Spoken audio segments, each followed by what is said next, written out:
¿Qué tal, chicos? Buenos días, soy el profesor Martín. El día de hoy vamos a ver lo que corresponde a la República Aristocrática. Es el penúltimo tema, si no me equivoco, que vamos a ver ya en Historia del Perú. Le vamos a dedicar 2 clases a la República Aristocrática, ¿no? Primero tenemos que ver lo que corresponde el antecedente, que es el fin del segundo militarismo, y la siguiente clase vamos a hacer el contexto económico y el contexto social, porque el militarismo es una época de estabilidad. El, la República Aristocrática es una época de estabilidad, pero es una época de estabilidad en el mundo. Cuando veamos historia universal vamos a ver que en el mundo se está llevando a cabo lo que se va a llamar la Belle Époque, ¿no? La bella época en francés, que es un periodo previo a la Primera Guerra Mundial, en el cual hay un montón de avances científicos, ¿no? Lo conversamos la vez anterior, y hay una estabilidad en todo el mundo. Entonces, en este contexto se va a llevar a cabo lo que va a ser la República Aristocrática. Antes de empezar la clase, vamos a hacer lo que siempre hacemos, ¿no? Vamos a hacer la oración. Le vamos a dar las gracias a Diosito, le vamos a dar las gracias porque estamos vivos, porque tenemos salud, porque estamos con nuestras familias, por todo aquello que esta cuarentena y esta epidemia nos ha enseñado a valorar, que son que las cosas realmente importantes no son cosas, ¿no? Las cosas realmente importantes son, ¿no?, las relaciones que tengo con la gente que quiero, con mis amigos, con mi familia, ¿no? Con profesores, con todos aquellos que ustedes quieran, ¿no? Entonces uno se da cuenta también, saca lecciones aprendidas de esta epidemia, y esta epidemia nos va a enseñar que el país, ¿no?, que vivimos tiene un sistema de salud precario, ¿no? Esta epidemia nos deja en evidencia, ¿no? Deja en evidencia nuestras falencias, nuestros mayores errores, en las cosas que no estamos haciendo bien, ¿no? Y nos damos cuenta que nuestro sistema de salud es un sistema que tiene que prestársele mayor atención. Entonces, cuando ustedes voten, fíjense en quién van a votar, ¿no? Fíjense en las propuestas que está haciendo. No es regalar plata, sino es fortalecer aquello que realmente es importante: la educación, la salud. Bien, entonces eso también le pedimos a Diosito, ¿no? Y esto me viene como introducción a lo que quiero al tema de preámbulo que quiero tratar con ustedes. El tema de preámbulo que quiero tratar es el de la meritocracia.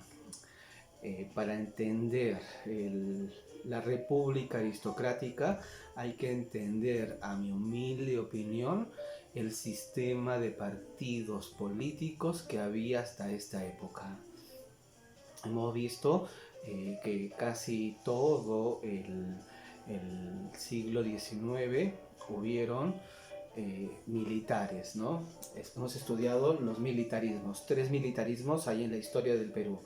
El primer militarismo entre el año 1827 y 1872, que va a ser el periodo en el cual los militares que participaron en la guerra de emancipación van a ocupar el cargo de presidente de Perú entre el 27 y el 72, ¿no? Casi 50 años. 50 años después del 21, que cuando nos independizamos van a estar solamente los militares. Después van a venir el gobierno civilista, que solamente van a tener 2 presidentes, Manuel Pardo y Lavalle y Mariano Ignacio Prado, que es el primer civilismo. A la República Aristocrática se le va a conocer como el segundo civilismo. Entonces, estamos viendo cómo está distribuido hasta el momento en el cual estamos estudiando toda la historia de los presidentes del Perú. El primero es el militarismo, el primer militarismo, entre el 27 y el 72. Después va a venir la primera etapa democrática con partidos políticos, que es el primer civilismo. El civilismo era este partido de hacendados, de gamonales, ¿no? De terratenientes que va a ocupar el país. Solamente van a haber dos presidentes. Los presidentes civilistas son el primero, Pardo y Lavalle, y el segundo, Mariano Ignacio Prado. Mariano Ignacio Prado le hace golpe de Estado. Nicolás de Piérola se pone en el rol de presidente en el medio de la guerra con Chile. ¿Por qué? Porque Mariano Ignacio Prado se había ido a comprar armamento a Europa. Entonces, estamos en la guerra con Chile, que es una época de desorden. De ahí vamos a terminar en el 83, se va a firmar el Tratado de Ancón. En el 84 va a ser la ratificación por la Asamblea Constituyente del Tratado de Ancón y va a empezar lo que va a ser el segundo militarismo. El segundo militarismo es el momento en el cual los militares que pelearon en la guerra con Chile van a ocupar la presidencia del Perú. ¿Quiénes van a ser esos militares? Van a ser Andrés Avelino Cáceres, van a ser Remigio Morales Bermúdez y de nuevo Andrés Avelino Cáceres. ¿No? Después del segundo militarismo va a venir lo que corresponde al periodo de transición, que es el periodo que vamos a ver hoy día, porque la reconstrucción nacional tenía dos momentos: el segundo militarismo y el gobierno de Nicolás de Piérola. Entonces entra Nicolás de Piérola. Nicolás de Piérola tenía un partido político que es el Partido Democrático. El Partido Democrático, ¿qué es lo que buscaba? La meritocracia. La meritocracia, ¿no? Entonces, después del partido de Nicolás de Piérola, que está buscando justamente esto de la meritocracia, que es lo que lo vamos a tratar el tema del día de hoy, va a venir lo que se va a conocer la República aristocrática. La República aristocrática es cuando es lo que también se va a llamar el segundo militarismo. Va a empezar con López de Romaña, y es en el cual los grandes terratenientes de este país van a ocupar el poder, ¿no? Entonces, en todo este interín de partidos civiles ocupando el poder en el país, vamos a encontrar a tres partidos de gobierno. El partido civil, que es el que se hace casi efectivo del gobierno todo el tiempo; el partido demócrata, que era el partido de Nicolás de Piérola; y el partido constitucional, que es el partido político de Andrés Avelino Cáceres. Entonces son tres partidos políticos. Estos tres partidos políticos son los que se van a estar regentando el poder en esta época en el Perú: el Partido Civil, el Partido Demócrata y el Partido Constitucional.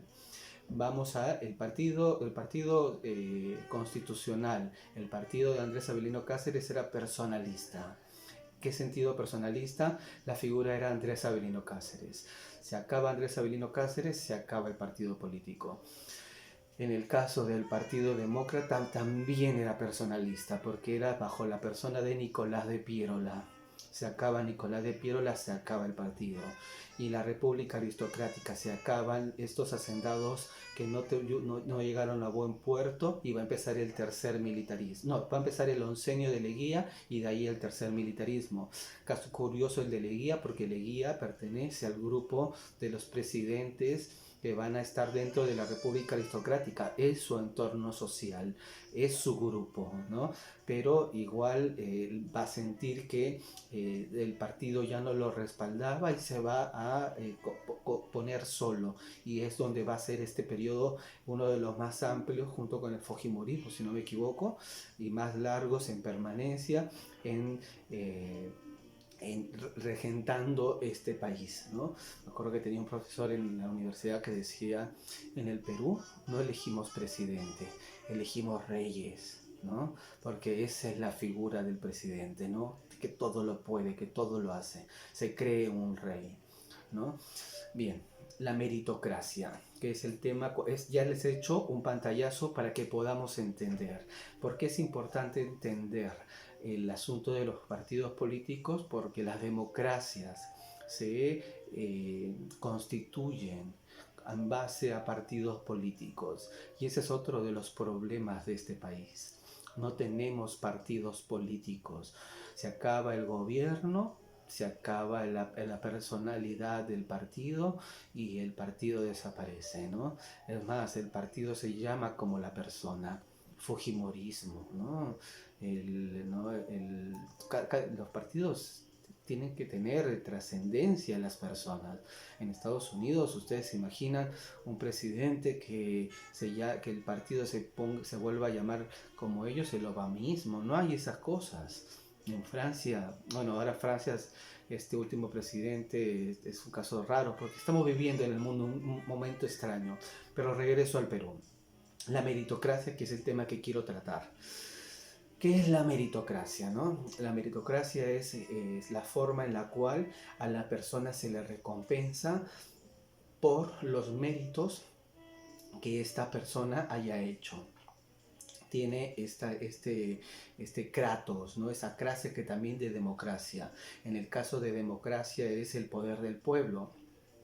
En el caso de meritocracia es el poder del mérito, es decir, a las personas que se esfuerzan más, a las personas que estudian más, esa persona se le tiene que recompensar más.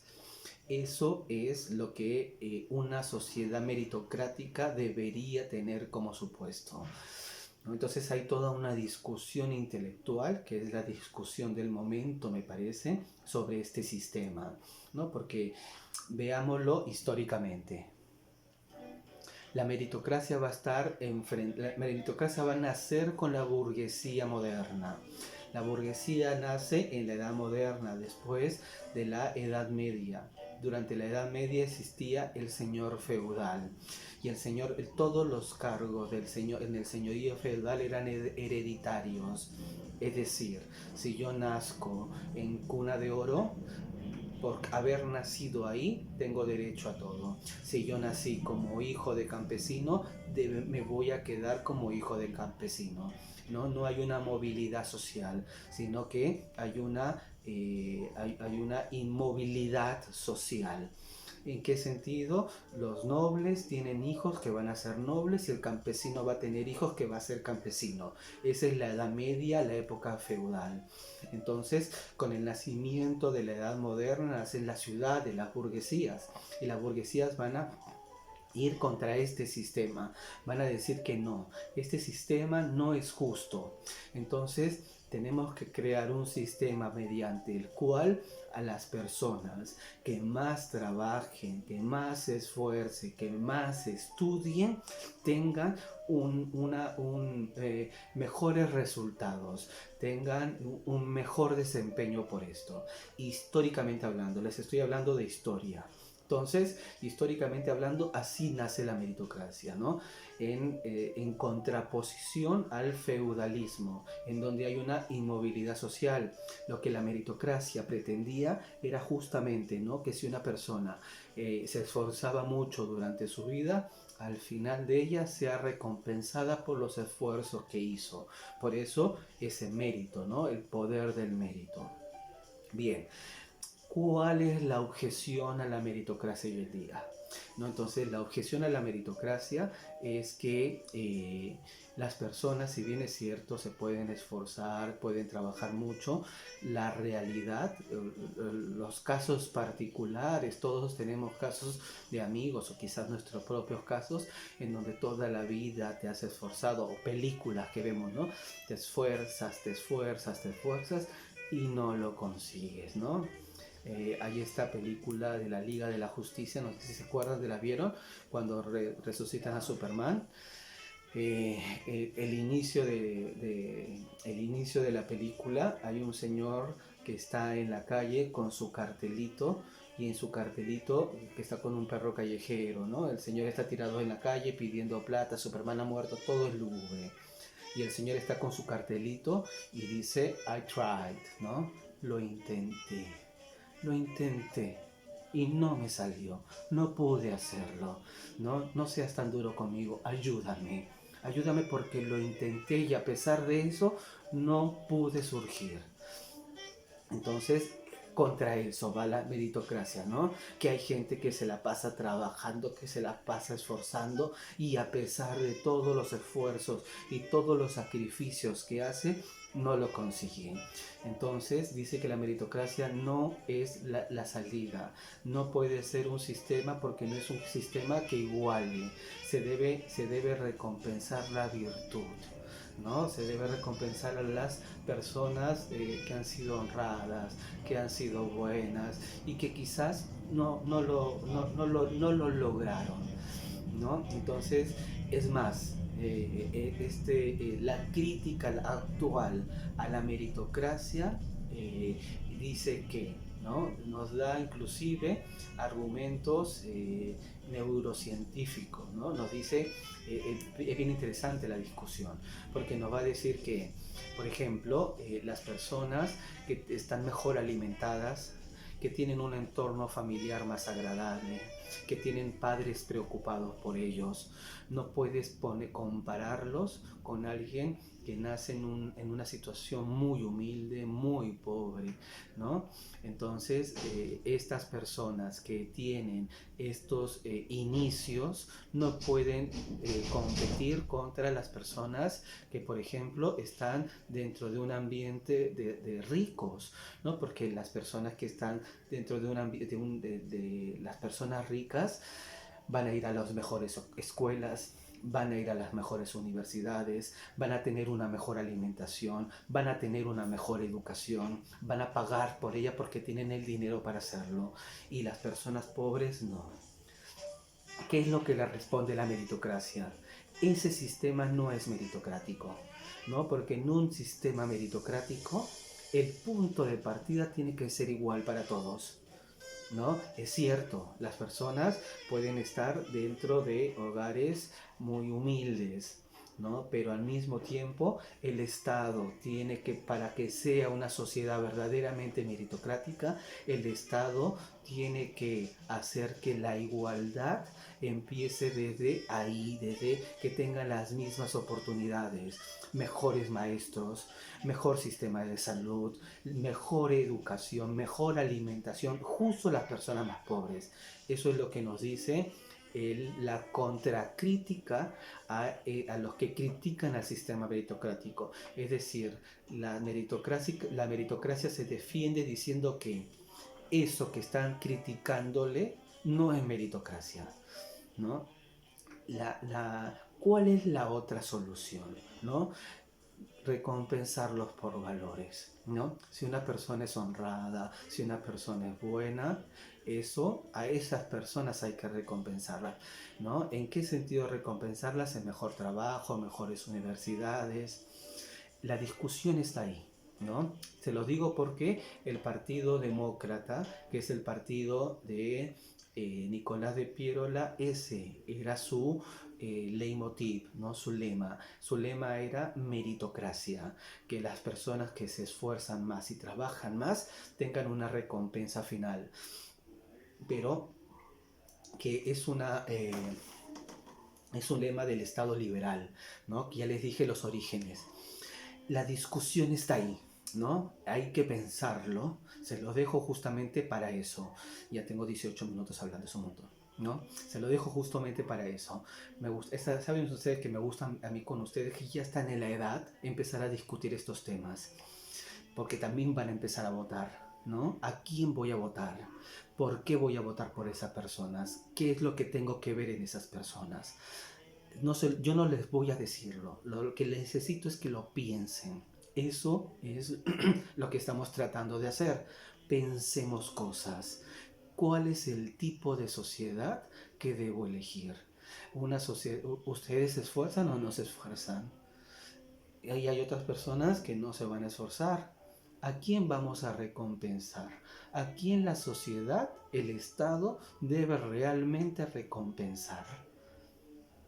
¿No? Está el del meritocrático y está la otra opción es la de la igualdad, ¿no? Entonces la de la equidad. hay como posturas, ¿no?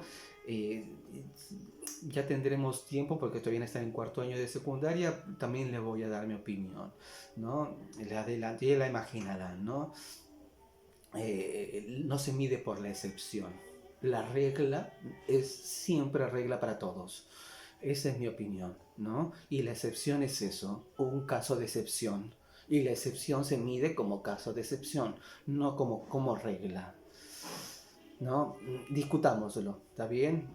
Vamos a tener igual por Zoom alguna reunión, quiero tomarles examen oral, así es que se lo voy advirtiendo desde ahorita, que va a ser sobre todo historia universal, ¿eh? Historia del Perú, lo que hemos visto todo este trimestre. ¿Ya, chicos? Bien. Entonces vamos a empezar con el fin del segundo militarismo. Ya les dije, el segundo militarismo, los militares que han ocupado el poder después de la guerra con Chile, que han participado en ella, ¿no? Remigio Morales Bermúdez, Andrés Avelino Cáceres, e Iglesias, ¿no? Iglesias es el primero, cuando se firma el Tratado de Ancón en el 84, del 84 lo hace un golpe de Estado y Andrés Avelino Cáceres lo sucede Remigio Morales Bermúdez, Remigio Morales Bermúdez lo vuelve a poner en el poder a Cáceres. Cuando muere Remigio Morales Bermúdez, Cáceres le va a hacer un golpe de Estado de nuevo. ¿Quién? Sí, cada rato el que hace golpe de Estado, Nicolás de Pirola. Es la segunda parte del periodo de reconstrucción nacional. El periodo de reconstrucción nacional, dos momentos, el militarismo y Andrés Avelino y Nicolás de Pirola. Nicolás de Pirola habíamos dicho que era la bisagra entre lo que era el segundo militarismo y la reconstrucción nacional. Vamos a ver aquí. Y recuerdan lo de los partidos políticos: Partido Civilista, Partido Democrático y Partido Constitucional. El fin del segundo militarismo. A fines del gobierno de Cáceres, algunas medidas autoritarias le costaron el poder, le costaron perder el apoyo del partido civil. Así, en 1890, la convocatoria a una elección presidencial participaron candidatos como el coronel Remigio Morales Bermúdez por el Partido Constitucional y el ciudadano Francisco Rosas por el Partido Civil, ¿no? Estamos viendo ahí los partidos políticos que van a haber. Miren la fecha, 1890. Todavía nos encontramos dentro de lo que va a ser el segundo militarismo. ¿Quién va a ganar? Así es, el coronel Remigio Morales Bermúdez. Nicolás de Piérola, fundador del Partido Demócrata, ese es el que les estoy diciendo, que fue un férreo opositor al régimen cacerista. Se odiaban, ¿no? Más que odio era rivalidad. No pudo participar en contienda, pues se encontraba acusado por Cáceres y sus seguidores de usurpar el poder durante la guerra con Chile. No sé si acusado, ¿no? De verdad. Le hizo golpe de Estado a Mariano Ignacio Prado, ¿no? El Partido Demócrata, que es el de Nicolás de Piérola, ¿qué era lo que postulaba?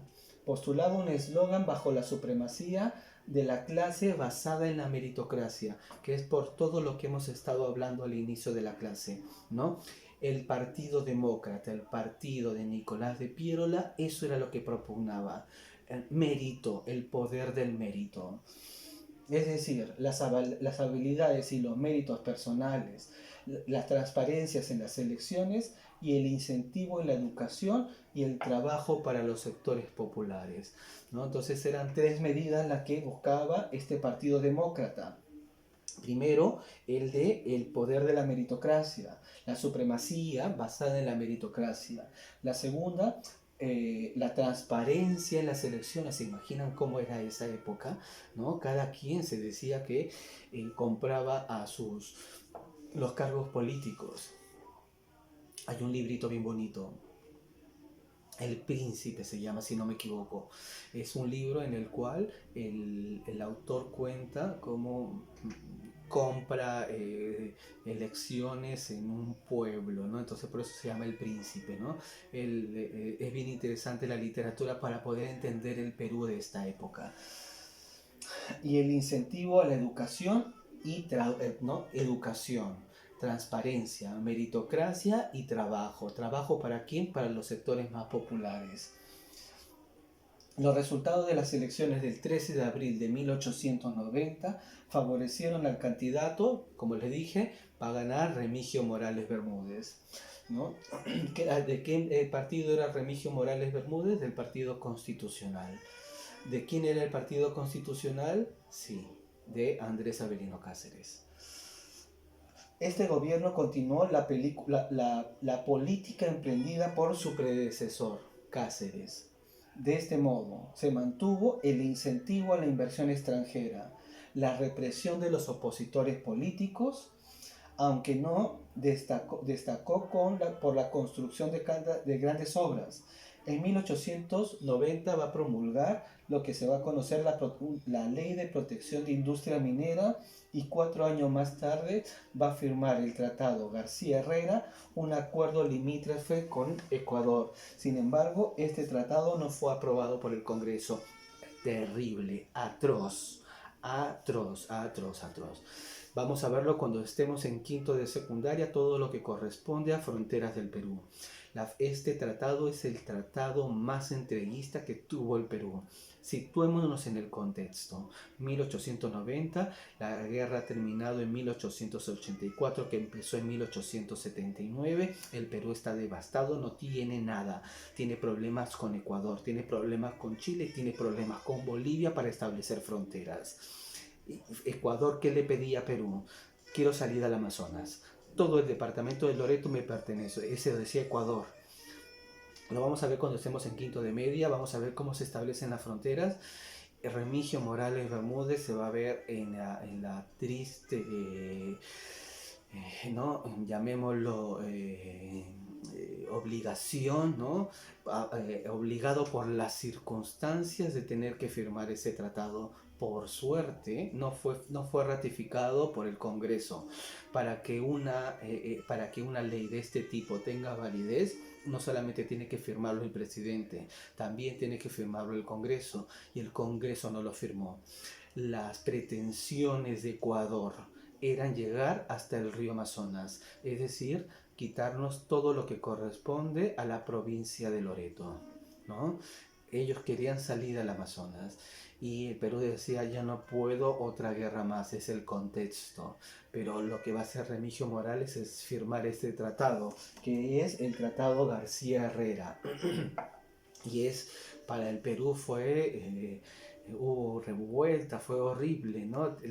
Esta época es terrible, fines del siglo XIX. Todos los tratados que vamos a firmar van a estar sometidos bajo lo que acaba de pasarnos con Chile, ¿no? Estamos pisoteados. Entonces nuestros vecinos ahí van a empezar a aprovechar para querer hacernos firmar tratados que nos les favorezcan. Ese fue el caso de Ecuador, ¿no? Que Ecuador, acabamos de tener una guerra y dice: fírmame el contrato de límites o va a haber guerra, ¿no? Y en 1890, cuando Remigio Morales Bermúdez era presidente, va a firmar este tratado. Su gobierno no hay grandes obras de infraestructura, a pesar de estar dentro de lo que se va a conocer como el proceso de reconstrucción nacional, pero su gobierno, el de Remigio Morales Bermúdez, se va a basar sobre todo en la incentivación de la inversión privada, ¿no? Que vengan más capitales privados a invertir en este país. La crisis política. Una vez que Morales Bermúdez fallece, poco antes de terminar su mandato, una junta provisional, liderada por caceristas, tuvo que convocar nuevamente elecciones. ¿A qué no saben quién va a resultar ganador? Muy bien, si era nombrada por caceristas, va a terminar Cáceres como ganador. No obstante, varios sectores sociales acusaron al Partido Constitucional, que es el partido de Cáceres, el Partido Constitucional, el Partido de Cáceres de Remigio Morales Bermúdez, el Partido Demócrata de Nicolás de Piérola, el Partido Civil de Civiles. El Partido Constitucional de haber tramado un escandaloso fraude, ¿no? Quizás, no lo sé, sí, quizás.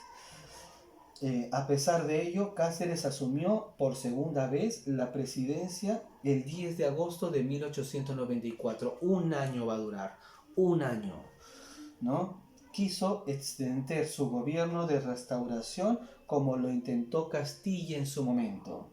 En la época del Guano, Cáceres tuvo que enfrentarse a sus opositores políticos, quienes tomaron la bandera de la prédica revolucionaria de Piérola y se habían sublevado en varias provincias al interior del país. En estas circunstancias, Cáceres suspendió las garantías individuales, aumentó los impuestos, ¿no? Y recortó los sueldos de los empleados públicos y destinó gran parte de los ingresos del Estado a sostener el ejército, aunque utilizó para enfrentar a sus opositores, ¿no? Es por eso lo que les decía, ¿no? Cuando Cáceres, Basadre está hablando de Cáceres, ¿no? Basadre está hablando de Cáceres y es bien duro con Cáceres, ¿no? Entonces dice, ¿no? Pero le gustaba Piérola. A mí no me gusta Piérola, ¿no? Golpe de Estado, terrible. Los ideales de Piérola, como le digo, meritocracia, eran buenos, ¿no? Pero la forma en la cual hacía las cosas me hace ruido. En cambio, y como me parece que, ¿no? Cuando uno lo lee a Basadre, ¿no? A Jorge Basadre, me parece que Jorge Basadre era más pierolista que cacerista, ¿no? Entonces, si eres pierolista, odias a Cáceres. Entonces, por eso lo que les decía en la clase de la guerra con Chile, se me quedó grabado ese texto, ¿no? Lo único que le faltó a Andrés Avelino Cáceres para ser condecorado como uno de los grandes héroes de la guerra con Chile es morir en la batalla de Ayacucho. Si te hubieses muerto, habría sido genial, ¿no? ¿O por qué no te moriste en ese momento, Cáceres, ¿no? Entonces ahí hubiese sellado con broche de oro toda tu vida. Pero tuviste todas estas cosas, que el contrato Grace, que ya lo vimos, ¿no? Estas cosas de enfrentarse a los opositores, ¿no? Sus gobiernos, ¿no? Que él quería ser Castilla y era otro el contexto. Castilla está, ¿cuál es el contexto de Castilla? Por eso en historia tenemos que ver bien los contextos. ¿Cuál es el contexto de Castilla? La época del guano, mucho dinero, entra dinero. Castilla puede ser Castilla, liberar esclavos, comprarle la manumisión a los afrodescendientes, hacer que los indígenas dejen de pagar el tributo, comprar armamento, comprar buques, ¿no? Eso puede hacer Castilla, ¿por qué? Porque hay plata. Una cosa es un gobierno con plata y otra cosa es un gobierno sin plata. En la época de Cáceres, el Perú es horrible, no hay nada de plata. Y Cáceres, ¿qué quiere ser? Castilla. Y el contexto no lo favorece. No puede serlo sin dinero, ¿no? Entonces, no le llega a los pies de Castilla. Cuando uno lo revisa, ¿no? Las cosas que hizo. La rebelión de 1895. Esa pintura está... mira, todos los años que nos vamos a ir a museos, ¿no? Esa pintura les estoy colocando cuando Cáceres entra a Lima, ¿no? Y entra a caballo, ¿no? Entra con todo su ejército, ¿no? A hacer la guerra a Cáceres. Esa pintura está en el Museo de Pueblo Libre, que es un museo alucinante, buenísimo. Ese museo hay que irlo a conocer, ¿no? Bueno, las cosas no se están dando como hubiese querido, ¿no? Pero dense un tiempito en las vacaciones, chicos, ¿no? No es muy cara la entrada al museo. Pueden ir, se pasea, te quedas viendo las pinturas y esa pintura de Cáceres entrando a Lima a caballo, ¿no? Con el porte, ¿no? Y todo ese ejército atrás, te cuenta toda una historia esa pintura, que es la que les estoy juntando en el texto para que vean, ¿no? La pintura de Cáceres haciéndole la pintura de Piérola entrando a Lima haciéndole la revolución a Cáceres. La pintura te lo dice todo. En 1804, los opositores al régimen de Cáceres formaron una coalición nacional. ¿Quiénes eran los opositores al partido de Cáceres? El Partido Civil y el Partido Demócrata. ¿Quiénes eran los civilistas? Los vimos, los hacendados, todos los ricos del país. Y el Partido Demócrata, que era el partido de Piero, el pierolista. Esta agrupación integrada por miembros del Partido Demócrata y un sector de los partidos civilistas. La coalición defendía las libertades de los ciudadanos. ¿Por qué? ¿Cuál era el partido contra el cual se estaban enfrentando? Contra el Partido Constitucional, que es el partido de ¿quién? El partido de Cáceres. Por eso, pues, ¿no? Necesitamos entender bien, por eso empecé explicándole el asunto de los partidos políticos. Tenemos que entender bien cómo funcionaban los partidos políticos para entender esta escena. Si entendemos bien cada uno de los partidos políticos, a ver si me lo pueden poner en su material de estudios, con quién están, a quién están representando y con quién se van agrupando, puedo entender el conjunto de la escena de este momento. Un sector, la coalición defendía las libertades de los ciudadanos, el respeto al voto y rechazaba al militarismo.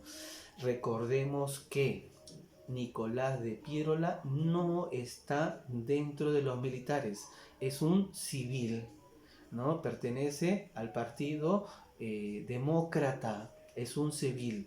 Con Cáceres, por eso, con Nicolás de Piérola, por eso es el segundo momento de la reconstrucción nacional que sigue al segundo militarismo. El segundo militarismo está compuesto por los partidos, el segundo militarismo y Cáceres. Todo eso es la reconstrucción nacional. Y dentro de la reconstrucción nacional, el segundo militarismo está desde Iglesias, Cáceres, Remigio Morales Bermúdez y Cáceres de nuevo. Rechazaba el militarismo representado por los gobiernos de Cáceres y el contrato Grace. Vimos el contrato Grace la clase pasada. Inglaterra, ¿qué quieres? Ferrocarriles, toma. Inglaterra, ¿qué quieres? Aceto anticarga, toma. Inglaterra, ¿qué quieres? Toma. Y le daba todo lo que quería Inglaterra. ¿No le recuerda lo que acaba de firmar hace unos días el presidente Vizcarra? Para entonces, el héroe de la Breña... No, lo digo porque... ¿Por qué no lo hacemos nosotros los peruanos? ¿Por qué lo tiene que hacer otro país? ¿No les hace ruido? ¿Tan inútiles somos? ¿Por qué lo tiene que hacer Inglaterra? No sé, perdón, ¿no? Perdón que me meta en política. Me hace ruido. ¿De verdad tan inútiles somos? No, no somos inútiles. Es de la historia que quieren que nos vendamos. No, somos honrados. Los conozco a ustedes, chicos. Ustedes me conocen. ¿Cuándo he hecho algo malo yo? Yo soy bien aburrido. Y yo los conozco a ustedes. ¿No? ¿Cómo son ustedes? ¿Cómo son sus familias? Gente de bien, gente correcta. ¿No? Porque hay en algunos cuantos políticos corruptos, no significa que todos los peruanos seamos corruptos. No podemos comprarnos esa historia, que el Perú es un país fallido, que este es un estado fallido y que somos un estado corrupto. No, no nos compremos esa historia. ¿Está bien? No la compremos. No somos todos corruptos. Yo no lo soy, ustedes no lo son, sus familias no lo son. Entonces... No digamos que todos los peruanos somos corruptos y no podemos hacer nada. Perdón, me molesto. Para entonces, el héroe de la Breña había perdido el apoyo del Partido Civil. El Partido Civil apoyaba a Cáceres. Y muchos de sus antiguos aliados, guerrilleros y montoneros, lo habían apoyado durante la guerra con Chile. Solito se quedó Cáceres, ¿no? Todos los que lo habían apoyado se van a ir en su contra. ¿Por qué? Por las medidas que el mismo Cáceres les acabo de nombrar. Más impuestos, le recorto el sueldo a todos, ¿no? A todos no llegaba a un acuerdo. Era militar y se hace lo que yo digo, el típico militar, ¿no? Ollanta Humala, ¿no le recuerda? Entonces, no gobernaba, gobernar es conciliar, ¿no? Siempre hay filósofos del derecho que van a decir eso. Gobernar es conciliar. Tenemos que llevar acuerdos, ¿no? Transigir, ¿no? Tenemos que ponernos de acuerdo. El militar, no, lo que él dice se tiene que hacer, porque así es, ¿no? Hay verticalismo, pero en la política no. En la política uno tiene que establecer acuerdos. Frente a las políticas desatadas luego de las elecciones de 1894, la coalición nacional, es decir, la del Partido Civil y la del Partido Demócrata, allanó el terreno para que Pierola regresara de su exilio en Chile. Pierola estaba exiliado en Chile. Nos acabábamos de pelear con ellos, nos acababan de sacar el ancho y se fue exiliada a Chile. ¿No había otro país? No sé. ¿No? Y lideraba un movimiento popular contra el gobierno de Cáceres. No sé. ¿No? La historia del Perú, ¿no? Los opositores ya habían empezado a organizarse en el sur y en el norte del país tras su desembarco en Pisco.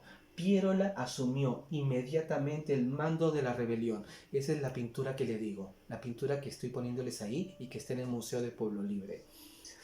Avanzó junto con sus seguidores por el sur hasta Lima, hasta llegar a la capital el 17 de marzo de 1995. Se produjo entonces una sangrienta batalla que cobró la vida de más de 1000 personas y dejó 2000 heridos. Esta guerra civil va a marcar el fin del segundo militarismo. Miren, no se acaban las muertes. Estamos acá en Lima y estamos peleándonos entre nosotros. ¿No? Es como Civil War, la película, se pelean entre los buenos, ¿no? Iron Man y Capitán América peleándose, ¿no? ¿Y a qué llevó? A que después venga Thanos y destruya todo, ¿no? Así, así terminamos, ¿no? Y falta Thanos. Thanos va a ser la República Aristocrática. Este es el preámbulo de lo que va a ser la República Aristocrática. Como le digo, solamente le voy a dar los primeros pasos de la República Aristocrática, los presidentes que van a ser. Van a empezar, son pocos, ¿no? Es Romaña, es Pardo, después viene Leguía, después hay una irrupción democrática, después viene Pardo de nuevo, me estoy eliminando a uno. Sí, acá andamos. Pardo empieza por Romaña, Candamo, después viene Pardo, después viene Leguía, después la irrupción de Billinghurst, después viene el segundo gobierno de Pardo y de ahí viene el oncenio de Leguía. Ese es el orden, ¿no? Esto es la República Aristocrática. Entonces ahora nos encontramos en la República Aristocrática. La República Aristocrática entre 1899 y 1919. Así con esto va a terminar el segundo militarismo. Y como le digo, la rebelión del 95 es el preámbulo, es la bisagra, lo que va a ser la República Aristocrática. Después de Leguía, que había asumido como la coalición de gobierno, esta coalición que estaba integrada por el Partido Demócrata y el Partido Civil. La República Aristocrática es un periodo de la historia del Perú que transcurre entre 1899 y 1919, lo que les acabo de decir. Esta denominación fue propuesta por mi favorito para mí, ¿eh? Cuando uno, hasta para leerlo es bonito, ¿no? Se toma, consíganselo, si pueden, algún verano que tengan, ¿no? Léalo, es bien bonito leer a Basadre. En alusión al poder político de los gobiernos civiles, cuyos líderes pertenecieron a la oligarquía, ¿no? Oligarquía es poder de pocos, ¿no? Era un pequeño grupo selecto de gente con mucho dinero y que gobernaron excluyendo a diversos sectores de la población. A este momento a la República Aristocrática se le va a conocer como el segundo civilismo. ¿Por qué? Porque casi todos los presidentes, a excepción de Billinghurst, van a ser presidentes civilistas. El primer civilismo era entre 1872 y 1880. ¿Y quiénes eran los presidentes? Pardo y Lavalle y Mariano Ignacio Prado. Este gobierno, también denominado Segundo Civilismo, significó la puesta en marcha del proyecto político de la élite civilista. Era lo que la élite, ¿no? De la élite de este país, la élite en relación a economía, no estaban a la altura. Lo siento, señores, no estaban a la altura, ¿no? Sus condiciones, sin embargo, diferían respecto del primer civilismo encabezado por Manuel Pardo. En el siglo XIX, nuevos actores y nuevas fuerzas sociales ingresaron en el escenario político de aquella época, ¿no? Entonces, hay dos civilismos, el civilismo de Pardo y Lavalle y Mariano Ignacio Prado. Ese es el primer civilismo, y ese es el segundo civilismo con estos presidentes que les acabo de decir: Romaña, Candamo, Pardo, Leguía, la irrupción de Billinghurst y de nuevo Pardo. En consecuencia, entre 1899 y 1999, la oligarquía ejerció directamente el poder político del Perú. ¿Por qué directamente? Porque antes lo hacía a través de ¿quién? De los militares, ¿no? Los militares no hubiesen podido entrar al gobierno si la oligarquía, si los ricos de este país no lo hubiesen permitido. Aquí van a decir: no nos hacen caso, no nos obedecen, nosotros mismos lo vamos a hacer. Y como les digo, no van a estar a la altura. Salvo la breve interrupción del gobierno populista de Billinghurst. ¿Por qué populista? Vamos a ver sus obras, porque hay, en el texto que les he puesto, vamos a ver por qué la excepción es Billinghurst. Estos fueron los años del resurgimiento del civilismo, la estabilidad política y una relativa paz social, ¿no? Pero ¿por qué? Por ellos, no. Cuando lo veamos en historia universal lo vamos a entender mejor. El contexto mundial es la Belle Époque, la bella época en francés. Hay en el mundo, ¿no? En el mundo el mundo es maravilloso, el mundo se va a transformar, el mundo va a ser lo mejor, y de ahí vienen las dos guerras mundiales, la primera y la segunda. El Estado oligárquico se caracterizó por, primero, limitar la participación política de las clases populares. Los pobres no pueden votar. Como consecuencia de la concentración del poder en un grupo de familias, ¿no? Solamente un pequeño grupo de familias van a dirigir todo el país. Esas son sus características. La segunda característica: ejercían una democracia limitada en un país desintegrado socialmente, ¿no? ¿Qué significa? La democracia estaba restringida, ¿no? Era para un solo grupo social. Diversificaron las actividades económicas tradicionales, comercio y agricultura, a las finanzas manufactureras y al desarrollo urbano. Querían modernizar, volver al proyecto modernizador del primer militarismo. No todo es malo, ¿no? También veamos las cosas interesantes. Fomentar las exportaciones, una dependencia del capital y el mercado extranjero, además de establecer alianza con los gamonales de la sierra para poder asegurar el control sobre el país. No están solo las grandes familias limeñas, sino también las grandes familias del interior del país. ¿Para qué? Para controlar a los grupos indígenas y que haya estabilidad social. Si hay paz social, el país puede prosperar. Y eso era lo que estaban buscando. El resurgimiento del civilismo. Luego de la guerra con Chile y la reconstrucción nacional, el agotamiento de los gobiernos militares y la crisis política favorecieron que, en 1895, los militares tomaran de nuevo las riendas del país, esta vez de la mano del antiguo adversario, Nicolás de Piérola, lo que hemos visto. En 1809 llega al poder el primero, López de Romaña, ¿no? Él ingresó por el Partido Demócrata. El Partido Demócrata era el partido de Nicolás de Piérola.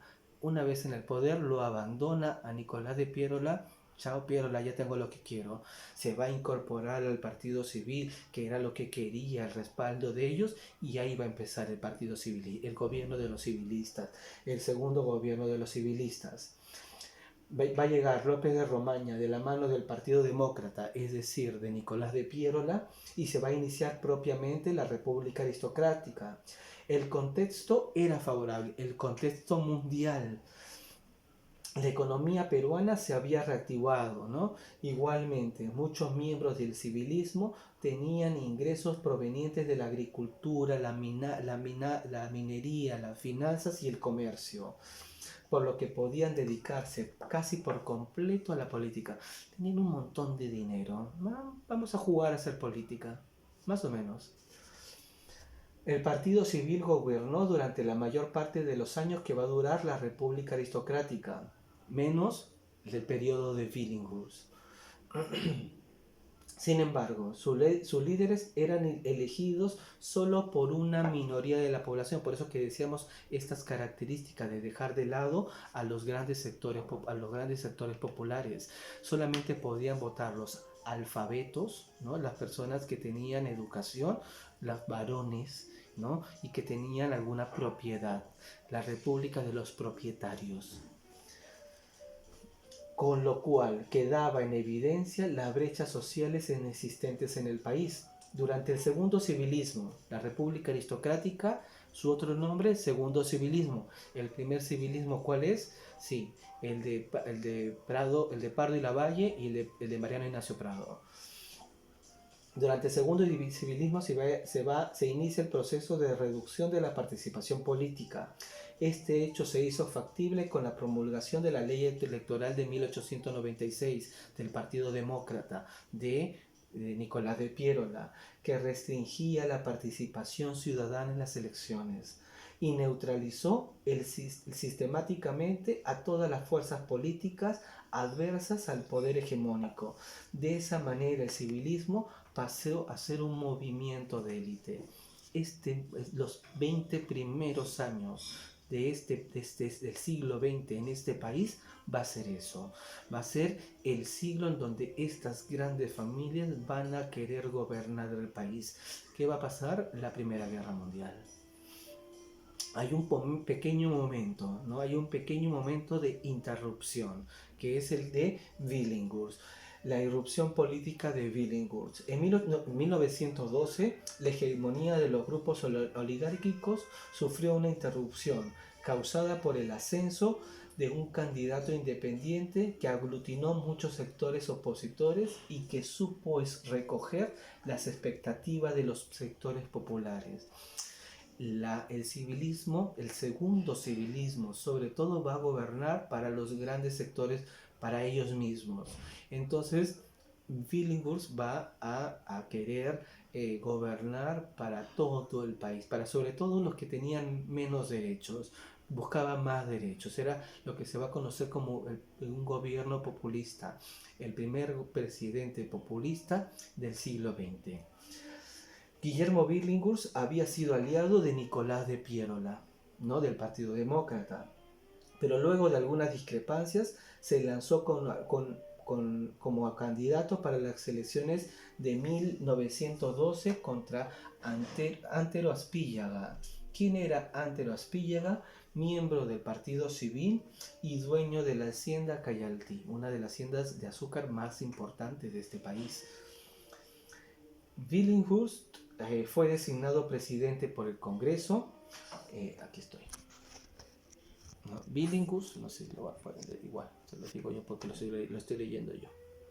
Billinghurst había sido aliado de Billinghurst fue designado presidente por el Congreso luego de un proceso electoral muy convulsionado durante su gobierno. ¿Por qué se le va a decir que es un gobierno de tinte populista? Miren las medidas que va a adoptar. Inauguró políticas populistas, movilización de masas urbanas y apoyo estatal para sus reivindicaciones. Establecer una jornada de 8 horas, en ese momento era impensable, para los trabajadores del muelle y la dársena del Callao. Reglamentó leyes contra accidentes de trabajo. Ya, si te morías era tu culpa, ¿no? Y el salario mínimo de las indemnizaciones. Sin embargo, muchas de estas propuestas fueron bloqueadas. ¿Por quién? Por los civilistas. El gobierno de Billinghurst va a concluir en medio de una crisis económica agravada por la coyuntura internacional. La Primera Guerra Mundial, que es entre el 14 y el 19. El alza de vida y los conflictos políticos. El 4 de febrero de 1914, el general Benavides dio un golpe de estado y se autonombró presidente provisional. Si hay personajes nefastos en esta historia, ese es uno de ellos. Lo vamos a ver cuando veamos el tercer militarismo. Benavides y la avenida que se conecta, la avenida colonial, ¿cómo se llama? Como él. ¿Por qué? No lo sé. Hasta acá la clase del día de hoy. Hemos hecho todo el recorrido de la República Aristocrática, sus antecedentes. Tenemos que ver el contexto económico y los movimientos sociales de esta época. Que lo vamos a ver la siguiente clase. Espero que estén bien, chicos. Estoy pensando en ustedes. Piensen lo que les estoy contando. Nada, tengan un buen día. Chau.